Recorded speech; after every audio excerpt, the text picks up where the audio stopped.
BJP's Prime Ministerial candidate Narendra Modi is addressing a rally in Silchar in Assam. Let's cross live.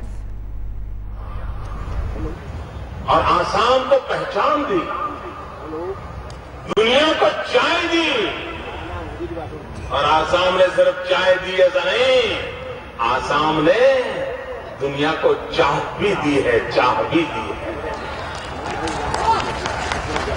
भाइयों बहनों, जिन्होंने 150 साल तक मजदूरी की, चाय बागानों में अपनी जिंदगी खपा दी, 4-4, 5-5 पीढ़ी चाय बागानों में काम करते रहे। हमारे ही देश के भाई हैं। भाइयों बहनों, अगर देश को विकास करना है, प्रगति करनी है, तो क्या 4-4, 5-5 पीढ़ी तक ये चाय के बागान में काम करने वाले ऐसी ही जिंदगी जीने के लिए मजबूर करना होगा क्या? क्या उनकी जिंदगी में बदलाव आना चाहिए, नहीं आना चाहिए? उनके बच्चों को शिक्षा मिलनी चाहिए, नहीं मिलनी चाहिए? उनको रहने के लिए घर मिलना चाहिए, नहीं मिलना चाहिए? उनको सम्मान भरी जिंदगी जीने का अवसर मिलना चाहिए, नहीं मिलना चाहिए? भाइयों बहनों, चाहे सरकार आसाम की हो, चाहे दिल्ली की हो, जिस चाय से हिंदुस्तान को अरबों खरबों डॉलर की कमाई होती है, फॉरेन एक्सचेंज कमाने को मिलता है, जो चाय आज घर घर पहुंच गई है, भाइयों बहनों, ये दायित्व बनता है दिल्ली की सरकार का, ये दायित्व बनता है आसाम सरकार का। ये चाय बगान के पीढ़ी दर पीढ़ी काम करने वाले जो मजदूर हैं, उनको उनका हक मिले, उनकी क्वालिटी ऑफ लाइफ में परिवर्तन आए, उनके बच्चों को शिक्षा दीक्षा मिले, बीमारों को दवाई मिले। भाइयों बहनों, दिल्ली में भाजपा की सरकार बनेगी, हम इन चाय बागान के कामदारों के लिए अलग एक बोर्ड की रचना करेंगे, उनके विकास के लिए योजनाएं बनाएंगे, उनके जीवन में बदलाव आए। इस काम को हम पूरा करने का इरादा लेकर के चल रहे हैं। भाइयों बहनों, अगर आसाम के जीवन में बदलाव लाना है, मैं तो हैरान हूं। आसाम एक ही प्रदेश, चाय के बाग एक ही प्रकार के, चाय के बगीचों में काम करने वालों का काम भी एक ही प्रकार का, मेहनत भी समान प्रकार की। लेकिन भाइयों बहनों, ये ब्रह्मपुत्रा का बराक से झगड़ा क्यों? ये कांग्रेसी लोग देखिए, बराक को ब्रह्मपुत्रा से लड़ा रहे हैं, ब्रह्मपुत्रा को बराक से लड़ा रहे हैं। ये एक अंदर अंदर भीतर लड़ाई कराने वाले लोग, इनसे आसाम को बचाना है। क्या कारण है कि ब्रह्मपुत्रा वैली में चाय के बगीचे में काम करने वाले को उसकी मेहनत का एक प्रकार का पैसा मिले, और बराक वैली में चाय के बागों में काम करने वाले मजदूर को कम पैसे मिले? ये भेदभाव क्यों? ये भेदभाव है कि नहीं है? जरा जोर से बोलिए ना, ये भेदभाव है कि नहीं है? ये भेदभाव किसने किया? ये भेदभाव किसने किया? सबको समान मिलना चाहिए, नहीं मिलना चाहिए? जो ब्रह्मपुत्रा के मजदूरों को मिलता है, वो बराक के मजदूरों को मिलना चाहिए, नहीं मिलना चाहिए? भाइयों बहनों, बराक भी हमारी मां है, ब्रह्मपुत्रा भी, लेकिन दोनों के बीच में झगड़ा नहीं चाहिए। ये कांग्रेस झगड़े कराती है, इस झगड़ों से मुक्ति पाना हमारा काम है। और ये क्यों कर रहे हैं? इसके कारण क्या हुआ है?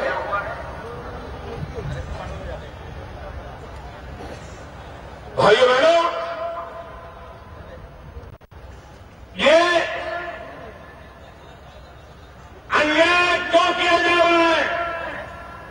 उसी का परिणाम ये हुआ है कि बराग वैली में चाय के जो कारखाने हैं वे आज बीमार होते चले जाए, रुग्ण होते चले जा रहे हैं। धीरे धीरे करके मजदूरों की छुट्टी हो रही है, बेरोजगारी बढ़ती चली जा रही है।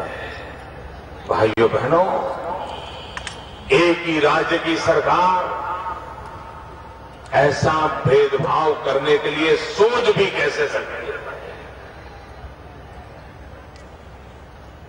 शर्म आनी चाहिए कांग्रेस के मित्रों, शर्म आनी चाहिए। क्या राजनीति आपकी इतनी भयभीति है कि आपको बांग्लादेशी तो अपने रखते हैं, लेकिन चाय के बागान में काम करने वाले, आसाम का भला करने वाले लोग अपने नहीं लगते हैं? ये भेदभाव अन्याय कब तक? और इसलिए भाइयों बहनों, आसाम के भविष्य के लिए और एक बात मान लीजिए भाइयों, ये आसाम की सरकार आपका भला नहीं कर सकती है। मैंने सुना कि आपके मुख्यमंत्री को जब पता चलता है कि मोदी जी आने वाले हैं,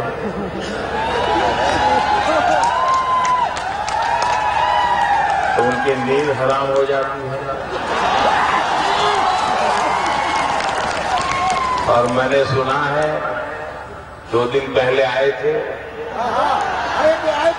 और जो काम 3 साल से नहीं कर रहे थे, फिर से उसकी घोषणाएं करने लगे।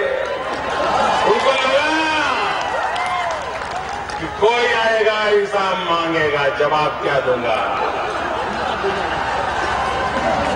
अरे मुख्यमंत्री जी, वादे तो आपने चुनाव के समय में भी कितने किए थे? मुझे बताइए, ये डिटेंशन कैंप खत्म करने का वादा उन्होंने किया था नहीं किया था? जरा बोलो तो, किया था नहीं किया था? और आपने भरोसा किया, उन पर वोट दे दिए और आपको कुछ मिला क्या? ये कांग्रेस वालों पे कभी भरोसा मत करो। वो 60 साल से वादे करते आए हैं, चुनाव के समय गुमराह करते आए हैं और आपको बर्बादी करने के सिवाय उनके पास कोई एजेंडा नहीं। आइए बहनों, ये पूरा हमारा नॉर्थ ईस्ट, ये हमारी अष्टलक्ष्मी है। और भाइयों बहनों, जहां लक्ष्मी होती है ना, वहीं तो संपत्ति होती है।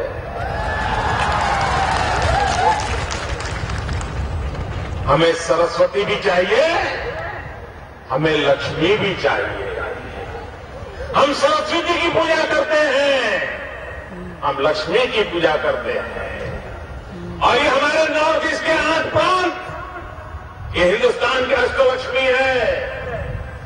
लेकिन भाइयों बहनों, लक्ष्मी को बैठने के लिए जगह भी तो चाहिए ना। लक्ष्मी बेचारी आएगी तो बैठेगी कहां? लक्ष्मी कहां विराजती है मालूम है ना? लक्ष्मी कमल पे विराजती है। अगर कमल नहीं होगा तो लक्ष्मी आकर के चक्कर काट के चली जाएगी। और इसलिए इन नॉर्थ ईस्ट के सभी 8 राज्यों में अब लक्ष्मी जी पधारे और यहीं रुक जाए, ये व्यवस्था करनी है तो कमल खिलाना होगा। आप कमल खिलाओगे तो लक्ष्मी जी को यहीं रुकना ही पड़ेगा। और लक्ष्मी जी रुकेगी तो आपके हर परिवार में संपन्नता आएगी, हर घर में सुख आएगा, हर घर में वैभव आएगा। भाइयों बहनों, हमारे नॉर्थ ईस्ट के नौजवान, जो दिल्ली में घटनाएं घटी, जो मणिपुर की बेटियों के साथ हुआ, जो अरुणाचल के नौजवान के साथ हुआ, आपके परिवार में बेचैनी होना बहुत स्वाभाविक है, आपको पीड़ा होना बहुत स्वाभाविक है। क्या भाइयों बहनों, हिंदुस्तान के बड़े शहरों में ये हमारे नॉर्थ ईस्ट के बालकों के लिए रहने का प्रबंध नहीं हो सकता है, उनके लिए हॉस्टल नहीं बन सकती है। अगर वो इंटरव्यू लेने के लिए आए, 2 दिन 4 दिन रुकना पड़ता है। नॉर्थ ईस्ट के बच्चों के लिए बैंगलोर हो, हैदराबाद हो, चेन्नई हो, अहमदाबाद हो, दिल्ली हो, जो बड़े शहर है, इंटरव्यू आने वाले लोगों के लिए बहुत ही कम खर्च में अगर हम हॉस्टलों का निर्माण करें तो मेरे नॉर्थ ईस्ट के बच्चों को कभी कोई परेशानी नहीं आएगी। इतना ही नहीं, इतना खर्चा कर करके इंटरव्यू के लिए भागना, आज तो जमाना बदल गया है। क्या नौकरी के लिए ऑनलाइन एग्जाम नहीं हो सकती है? हमारा नॉर्थ ईस्ट का बच्चा अपने ही गांव से ऑनलाइन एग्जाम दे दें और उसी एग्जाम के आधार पर उसको बुलाया जाए, खर्चे खत्म हो जाएंगे। लेकिन ये इनको सोचना ही नहीं है, ये इनको सोचना ही नहीं है भाइयों बहनों। और इसलिए मैं कहता हूं कि दिल्ली में बैठी हुई सरकार, इन्हें हिंदुस्तान क्या है कैसा है कुछ पता ही नहीं है। हमारे देश के प्रधानमंत्री आपके आसाम के एमपी है ना, जरा बोलो तो, आसाम के एमपी है ना। भाइयों बहनों, मैं तो यहां का एमपी भी नहीं हूं, मैं यहां का कभी एमएलए भी नहीं था, लेकिन मैंने असम के जितने जिले देखे हैं, कोई जिला ऐसा नहीं है जहां मैंने रात न गुजारी हो। इतना मैं असम की गलियों में घुमा हूं। आपके दुख तो मैं जानता हूं, आपको मुख्यमंत्री को यह भी पता नहीं है कि मोदी जी कभी आसाम में रहते थे, काम करते थे, पता ही नहीं उनको। वैसे बहुत सी चीजों का उनको मालूम नहीं होता। आपके यहां बाढ़ आई, 2012 में आई थी शायद, भयंकर बाढ़, सैकड़ों लोग मारे गए थे। तब आपके मुख्यमंत्री कहां थे भाई? याद है? आप लोग भूल जाते हो।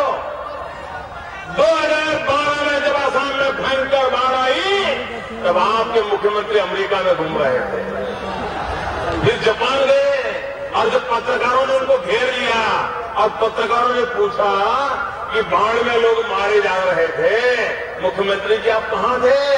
वो कहते हैं मैं फ्लड मैनेजमेंट को देखने के लिए अमेरिका गया, यहां फ्लड आया, वो मैनेजमेंट देखे वहां गए। क्यों भाइयों बहनों, ऐसे लोगों के भरोसे आपका भविष्य बन सकता है? बन सकता है? कब तक झेलोगे इन लोगों को? भाइयों बहनों, आज मैं आपको विश्वास दिलाने आया हूं कि मेरे असम के भाइयों बहनों, समय की मांग है। आज नॉर्थ ईस्ट में अगर किसी परिवार में गंभीर बीमारी आ जाए तो उसको अस्पताल नहीं मिल रहा है, अच्छी सुविधा नहीं मिल रही। आजादी के इतने सालों के बाद मरीज को कोई अच्छी अस्पताल नहीं मिलनी चाहिए। हमारा सपना है हमारे नॉर्थ ईस्ट के अंदर एम्स जैसा अस्पताल क्यों न बने। हमारे नॉर्थ ईस्ट में आईआईएम जैसे इंस्टीट्यूशन क्यों न बने। भाइयों बहनों, आसाम में भी गैस और पेट्रोलियम का कारोबार है, गुजरात में भी गैस और पेट्रोलियम का कारोबार है।